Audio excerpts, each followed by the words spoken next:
บัดนี้เป็นครั้งที่ 41 ตรงกับวันที่ 20 ธันวาคม พ.ศ. 2568 ข้าพเจ้า ในนันทพงษ์ พิรมเมือง รหัส 202 ขอเปล่งวาจาสาธยายพุทธมนต์ถวายเป็นพุทธบูชา ธรรมบูชา สังฆบูชา และเป็นอาจารยบูชาแด่องค์พระภวปฏิเถระเจ้า องค์หลวงปู่สำเร็จรุ่น หลวงปู่บุญเดช หลวงปู่ศิลา ตลอดทั้งครูบาอาจารย์ที่เป็นเจ้าของวิชาจินดามณี ขอเทพเทวดาเจ้าทั้งหลายโปรดจงมาอนุโมทนาในการสวดสาธยายของข้าพเจ้านี้ขออนุภาพคุณพระรัตนตรัยครูบาอาจารย์และเทพเทวดาทั้งหลายโปรดจงบันดาลให้จิตของข้าพเจ้าเป็นสมาธิอันควรแก่การสวดสาธยายมนต์ต่อไปบทสวดชุมนุมเทวดาสัมมันตาจักกาวาเรสุวัตราคัจฉตุเทวตาสัทธมังมุนิราชสาสนันตุสักขโมคาทังสักเคกาเมจารุเปคิริสิกขารัตเตจันตวิเควิมาเนติเตระเตจักขเมตารุวนาคาหเนเคหะวัตุมิเคเตมุมาจายันตุเทวาชาลถาลวิสเมยัคขะคันทพนาคาปิกันตาสันติเกยังมุนิวะระวะตนังสาธวเมสุนันตุธรรมสวนากาโลอายัมปทันตาธรรมสวนากาโลอายัมปทันตาธรรมสวนากาโลอายัมปทันตาบทสวดนามการสิทธิคาถานะโมตัสสะภะคะวะโตอะระหะโตสัมมาสัมพุทธัสสะนะโมตัสสะภะคะวะโตอะระหะโตสัมมาสัมพุทธัสสะนะโมตัสสะภะคะวะโตอะระหะโตสัมมาสัมพุทธัสสะบทสวดสัจจะกิริยาคาถานัตถิเมสรณังอัญญังพุทโธเมสรณังวรังเอเตนะสัจจวัชเชนะโสทิเมหุตุสัพพทานัตถิเมสรณังอัญญังธัมโมเมสรณังวรังเอเตนะสัจจวัชเชนะโสทิเมหุตุสัพพทานัตถิเมสรณังอัญญังสังโฆเมสรณังวรังเอเตนะสัจจวัชเชนะโสทิเมหุตุสัพพทาบทสวดมหาการุณิโกนาโถติอาทิกาคาถามหาการุณิโกนาโถอัฏฐายาสัพพปานินังปุเรตวาปารมีสัพพปโตสัมโพธิมุตตมังเอเตนะสัจจวัชเชนะมาโหตุสัพพิปัทวามหาการุณิโกนาโถหิตายาสัพพปานินังปุเรตวาปารมีสัพพปโตสัมโพธิมุตตมังเอเตนะสัจจวัชเชนะมาโหตุสัพพิปัทวามหาการุณิโกนาโถสุขายาสัพพปานินังปุเรตวาปารมีสัพพปโตสัมโพธิมุตตมังเอเตนะสัจจวัชเชนะมาโหตุสัพพิปัทวาบทสวดมหาสมัยสูตรเอวัมเมสุตังเอกังสัมปยังภควาสัพเพสุวิหารติกัปปิลวัตุสมิงมหาวเนมหาตาภิกขุสังฆนะสัพพินิปัจจมเตหิภิกขุสัตเตหิสัพเพเหวะอรหันเตหิทัสสหิจาโลกัสสะตุหิเทวตาเยปุญินะสมิติตาโหติภควันตังทัสสนยะภิกขุสังฆัจจะอัตถโคจตุนังสุทธาวาสกายิกานังเทวานังเอตตะโหเสยังโกภควาสัพเพสุวิหารติกัปปิลวัตุสมิงมหาวเนมหาตาภิกขุสังฆนะสัพพินิปัจจมเตหิภิกขุสัตเตหิสัพเพเหวะอรหันเตหิทัสสหิจาโลกัสสะตุหิเทวตาเยปุญินะสมิติตาโหติภควันตังทัสสนยะภิกขุสังฆัจจะยันนุนามายปิเยนะภควาเตนุปัสสกะมายามะอุปัสสกะมิตวะภควโตสันติเกปัจเจกคาถาทัสสยมาติอัตถโคตาเทวตาสายถาปีนามะพละวะปุริโสสัมมันทิตังวาทังภาษายะภาษาริตังวาทังสมิชยะเอวะเมวะสุทธาวะเสสุเทเวสุอัตตารหิตาภควโตปุระโตปาตุระหังสุอัตถโคตาเทวตาภควันตังอภิวาเทตวะเอกัมมันตังอัตถังสุเอกัมมันตังทิตาโขเอกาเทวตาภควโตสันติเกอิมังคทังอาภาสิมหาสมโยปวานะสมิงเทวกายาสมาคตาคตัมหาอิมังธรรมะสัพยังทักขิตาเยวะปราชิตาสังคันติอัตถโขวปราเทวตาภควโตสันติเกอิมังคทังอาภาสิตัตตาพิทโวสมาทังสุติตังอัตโนชุกามกังโสสารถีวะเมตานิฆะเฮตวาอินทิยานิรักขันติปันทิตาติอัตถโขวปราเทวตาภควโตสันติเกอิมังคทังอาภาสิเชตวาคีลังเชตวาปริพังอิทัคีลังโอหะจวเมชาเตจนันติสุทธาวิมนาจักขุมตาสุขันตาสุขุนาคาติอัตถโขวปราเทวตาภควโตสันติเกอิมังคทังอาภาสิเจติติทังสมุนังคตาเสนเตขมิสันติอปายภูมิปหายะมานุสังเทหังเทวกายังปริปุเรสันติติอัตถโขภควาภิกขุมันเตสิเยคุเยนะภิกขเวทัสสะสุโลกัสสะตุสุเทวตาสันนิปติตาโหติสุภคตังทัสสนยะภิกขุสังฆัจจะเยปิเตภิกขเวเหสุมติตามัทนังอรหันโตสัมมาสัมพุทธาเตสัมภิภควันตานังเอตปรมาเยวะเทวตาสันนิปติตาเอสุงเสยถาภิมหังอิตาระหิเยปิเตภิกขเวโตสันติอนาคตมัทนังอรหันโตสัมมาสัมพุทธาเตสัมปีภควันตานัยตปรมาเยวะเทวตาสันนิปติตาภวิสันติสายถาภิไมหังอิตาระหิอจิกิสามิภิกขเวเทวกายนังนามานิกิตายิสามิภิกขเวเทวกายนังนามานิเตสิสามิภิกขเวเทวกายนังนามานิตังสุนาถาสาธุกรรมนาสิกโรธาปาสิสามิติเอวะมะเตโกเตภิกขุภควโตปัจจโสสงภควาอิตัทโวจะ สิโลกัมมนุกัสสามิยถาปุมาตถาสิตาเยสิตาคิริทัพพลังเปหิตตาสมหิตาปุถุสีหาวสันลินาโลมหังสาติสัมพุโนโอทาตมนุสาสุภาวิปัสสนามินาวิลาภิโยปัจจสเตยตวาวเนกปิลวัฏเวตตวามัติวิสัทธาสาวเกสาสเนระเตเทวกายาภิกตาเตวิชานาถาภิกขโวเตจะอัตตปามะกโรสุตวาพุทธศาสนังเตสัมภตุระหูญาณังอมนุสสานัทสนังอภิเกสตามัทธังขุงสตามัทธักขุงสหัสสังอัฏฐาสตริงสตังเอเกสหัสสานังอมนุสสานมัทธสงอเปเกนันตมัทธักขุงทิสาสัพพาพุตาอหุงกันตสัพพังอภิญญาวะคิตวานจักขุมาตโตอมติสัทธาสาวเกสาสเนระเตเทวกายาภิกตาเตวิชานาถาภิกขโวเยวหังกิตายิสามิคิราหิอนุอุปโสสัตตสหัสสาวะขาภูมากปิลวัฏวายกิมันโตสุติมันตวันนวันตยสัสสิโนมทัมนาภิกรรมวิปุนังสมิติวนังชัสสหัสสาหิมาวตายขานันตวันนิโยกิมันโตสุติมันตวันนวันตยสัสสิโนมทัมนาภิกรรมวิปุนังสมิติวนังสัตตาคิราติสหัสสายขานันตวันนิโยกิมันโตสุติมันตวันนวันตยสัสสิโนมทัมนาภิกรรมวิปุนังสมิติวนังอิเจเตโสรัสสหัสสายขานันตวันนิโยกิมันโตสุติมันตวันนวันตยสัสสิโนมทัมนาภิกรรมวิปุนังสมิติวนังเวสามิตาปัญจสตายขานานาตวันนิโนอิมันโตชุติมันโตวันนวันโตยสัสสิโนมทัมนาภิกรรมภิกขุนังสมิติวนังปุญโรราชาขันโกเวปุรสานิเวสนังมิโยนังสตัสสหัสสังยขานังปุญญุปัสสติปุญโรราชาขันโกโสภคาสมิติวนังปุริมันจาทิสังราชาทัตตาปัสโสภาษาสติกันทัพพนาธิปติมหาราชายสัสสิโสพุทธปิตาสาภาโวยธรรมานามหาพลายอิมันโตชุติมันโตวันนวันโตยสัสสิโนมทัมนาภิกรรมภิกขุนังสมิติวนังทักขินันจาทิสังราชารุ่นโหตปาสาสติกุมมหานาธิปติมหาราชายสัสสิโสพุทธปิตาสาภาโวยธรรมานามหาพลายอิมันโตชุติมันโตวันนวันโตยสัสสิโนมทัมนาภิกรรมภิกขุนังสมิติวนังปัจฉิมันจาทิสังราชาวิรูปักโขภาษาสตินาคานังอธิปติมหาราชายสัสสิโสพุทธปิตาสาภาโวยธรรมานามหาพลายอิมันโตชุติมันโตวันนวันโตยสัสสิโนมทัมนาภิกรรมภิกขุนังสมิติวนังอุตรัญจทิสังราชากุเวโรตปาสาสริยคานาธิปติมหาราชายสัสสิโสพุทธปิตาสาภาโวยธรรมานามหาพลายอิมันโตชุติมันโตวันนวันโตยสัสสิโนมทัมนาภิกรรมภิกขุนังสมิติวนังปุริมาทิสังทตารัตโถทักขิเนนะบุรุณหโกปัจฉิเนนะบุรุปักโขกุเวโรตังทิสังสตาโรเตมหาราชาสมันตาจตุโรทิสาทัคาลมนะทังสุวเนกัปปิตวัฏเวเตสังมายาวิโนทัสสะอาภูวันจานิกาสถามายาภูเตนทุเวเตนทุวิภูจากพิภูโตสหจันทโนกรรมเสโสจักพิยุคันตุนิคันตุจักวนาโทโอปมัญโยจากเทวสุโตตมานตานิจิตเสโนสนันทโพนโรราชาชโนสัพโพอาภูปัญจสิโกเทวทิมพารุสุริยวัชสาเอเตตเนจราชโนกันตถาสหาราชุติโมทัมนาภิกรรมภิกขุนังสมิติวนังอัตถาคูนัมปสานาคาเวสาราสหัตถชกาคัมภาลสตราคูปยคาสหายริปิยามุนาทตารัฐาจาคุณคายสัสสิโนเอราวนโนมอนาโคสภคาสมิติวนังเยนะคาราเชสหาสาหารันติทิพาทิชาปกิพิสุทธจักโขวิหายสัพเตวนามัชปตาจิตตาสุปนาอิปิเกสานามังอภยันตตานาคาราชานาบาสิสุปนโตเขมมกาสิพุทโธสันนหิวาจาหิวปาวหายันตานาคาสุปนาสารนามกังสุพุทธังชิตาวชิระหัตเถนะสมุทังอสุราสุตาภัตตโรวาสาวเสเตอิทิมันโตยสัสสิโนกาลกันชามหาภิสมาอสุราธนาเวทัสสาเวตัติติสุติปิจาปหาราโทนมุติสหสัพพัญจพลิปุตตนังสัพเทเวโรจนามกาสันนหิตวาพลิเสนังราหุพัทธมุปาขมุงสมโยธานิพัทันเตภิกขุนังสมิติวนังอาโปเจเทวาปฐวีจาเตโชวายโยตถาคมงวรุณเทวาโสโมจยสัสสะสหเมตตากรุณากายิกาภูเทวายสัสสิโนทัสเสเตทัสสะทากายสัพเพนะนัตตวันิโนจิมันโตชุติมันโตวันนะวันโตยสัสสิโนมทัมมนาภิกรรมภิกขุนังสมิติวนังเวนทูจเทวาสหลีจาอัสมาจทุเวยมาจันทสุมิสาเทวาจันทมาคูบุรคิตาสุริยโสมิสาเทวาสุริยมาคูบุรคิตานะขัตานิตุเทวาคุมิทวะละหกาวโสนังวาสวงเสโตสโปปะคาบุเรนทโท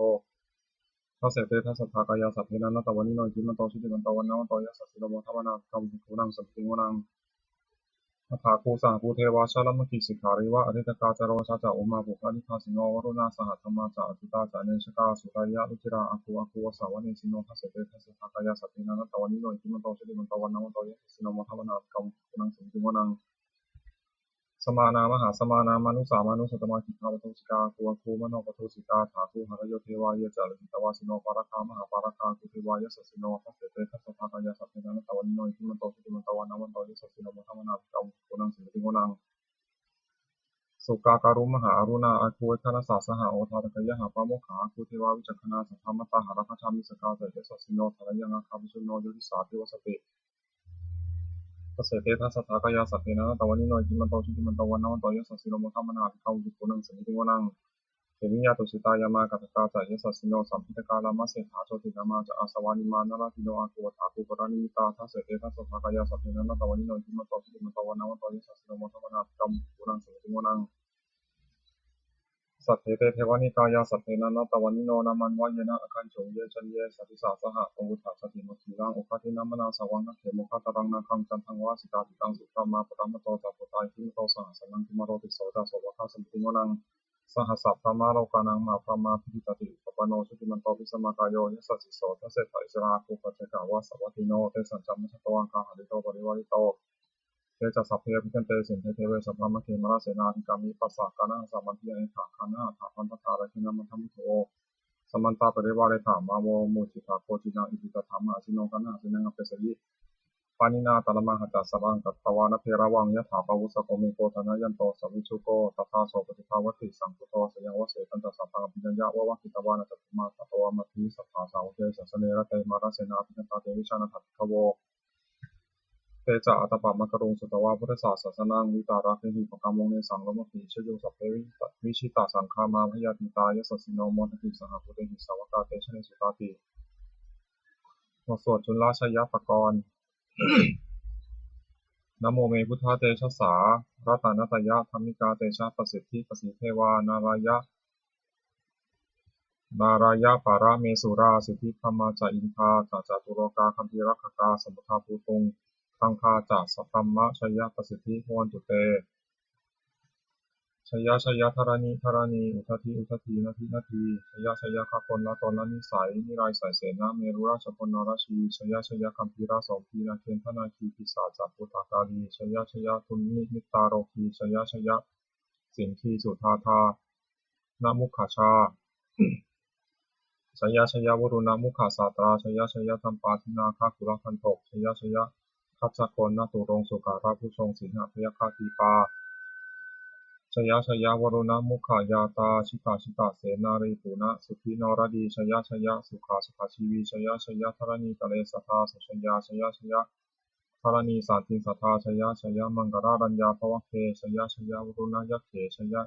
รักขเสสุระภูชาเตชา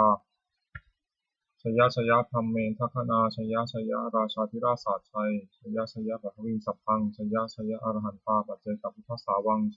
ยมเหสุโรหโรหรินเทวาชยพรหมาสุรโขชยนาโควิรุณหโกวิรุปโขจันทิมารวิยินโทจะเปนาตายโยจะโกเวโรวรุโนปิจะอคิวายโยจะปาชุนโหคุมารโรทัตตารัตโก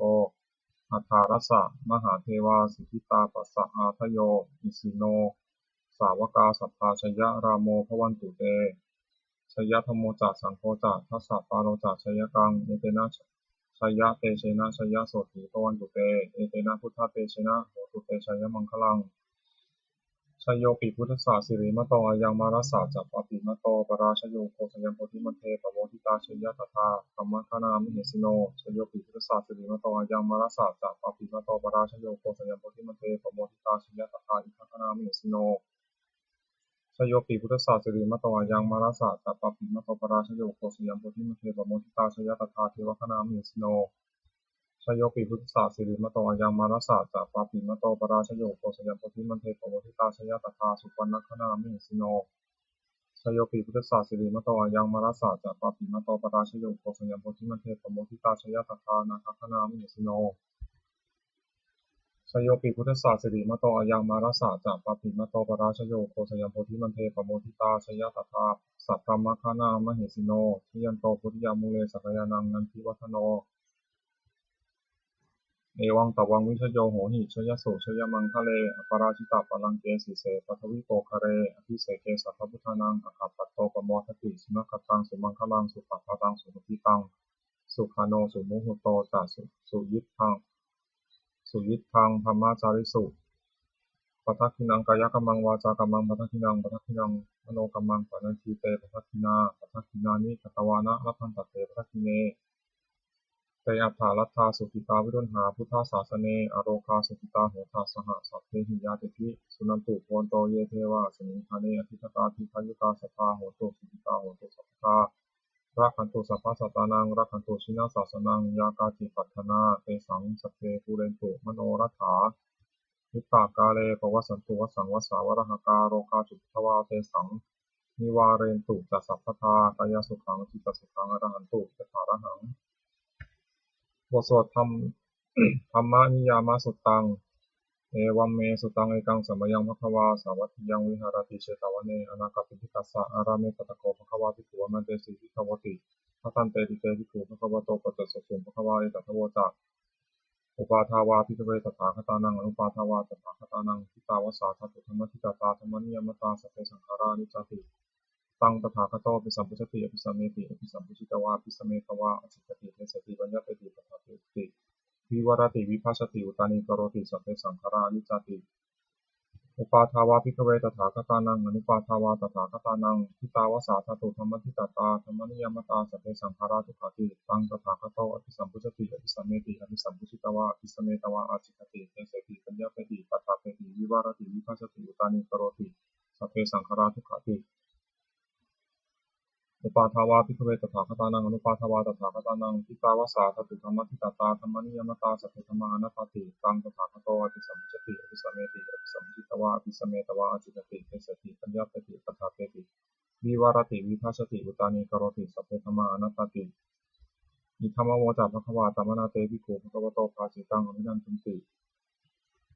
บทสวดพระเทกรตคาถาแปลอติตังนานวาคะเมยยะนัมปฏิจังเถระคตังบุคคลไม่ควรตามคิดถึงสิ่งที่ล่วงไปแล้วด้วยอาลัยและไม่พึงพะวงถึงสิ่งที่ยังไม่มาถึงยะธาตีตัมปะหีนันตังอัปปัตตัญจานาคตังสิ่งที่อดีตมาแล้วไปแล้วสิ่งที่ในอนาคตก็ยังไม่มา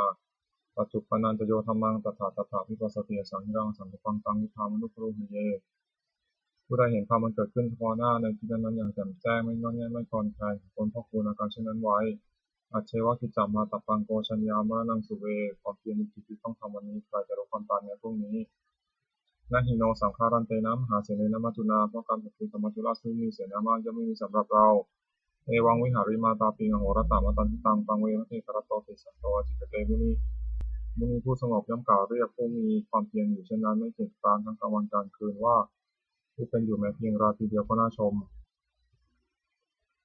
บทสวดธรรมะสังเวคะปัจจเวคขณะแปลสัพเพสังขารานิจจาสังขารคือร่างกายจิตใจและรูปธรรมนามธรรมทั้งหมดทั้งสิ้นมันไม่เที่ยงเกิดขึ้นแล้วดับไปมีแล้วหายไปสัพเพสังขาราทุกขาสังขารคือร่างกายจิตใจและรูปธรรมนามธรรมทั้งหมดทั้งสิ้นมันเป็นทุกข์ทนยากเพราะเกิดขึ้นแล้วแก่เจ็บตายไปสัพเพธัมมาอนัตตาสิ่งทั้งหลายทั้งปวงทั้งที่เป็นสังขารและไม่ใช่สังขารทั้งสิ้นไม่ใช่ตัวไม่ใช่ตนไม่ควรถือว่าเราว่าของเราว่าตัวว่าตนของเราทวงชีวิตตั้งชีวิตเป็นของไม่ยั่งยืนทวงมรณะความตายเป็นของยั่งยืนอวสังมยามไม่ได้ตับพังอันเราจะพึงตายเป็นแท้ มรณะปริโยสานังเมชีวิตตังชีวิตของเรามีความตายเป็นที่สุดรอบชีวิตตังเมอนิยตังชีวิตของเราเป็นของไม่เที่ยงมรณะเมนิยตังความตายของเราเป็นของเที่ยงวัฏฏะควรที่จะสังเวชยังกายโยอจิรังร่างกายนี้ไม่ได้ตั้งอยู่นานอเตตาวิญญาโนครั้นปราศจากวิญญาณจุโตอันถัดนี้เสียแล้วที่เสียสติสังนอนทับปัทวินซึ่งแผ่นดิน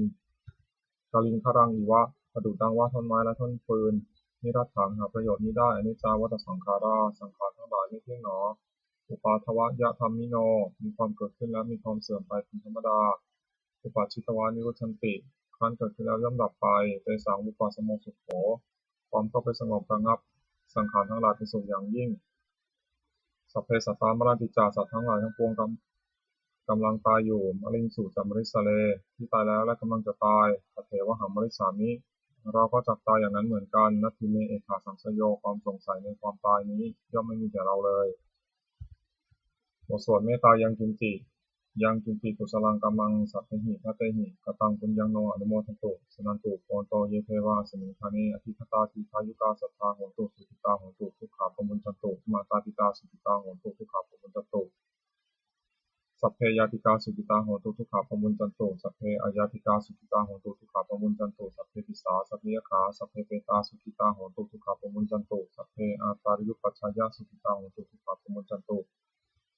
สัพเพนักขัตตาสุขิตาโหตุทุกขาปมุญจันตุสัพเพเทวาสุขิตาโหตุทุกขาปมุญจันตุสัพเพสามัคคินังสมิจฉันตุโวบทสวดบูชาหลวงปู่ทวดนะโมโพธิสัตวะคันติมยะอิติภควานะโมโพธิสัตวะคันติมยะอิติภควานะโมโพธิสัตวะคันติมยะอิติภควาปฏิภาณคาถา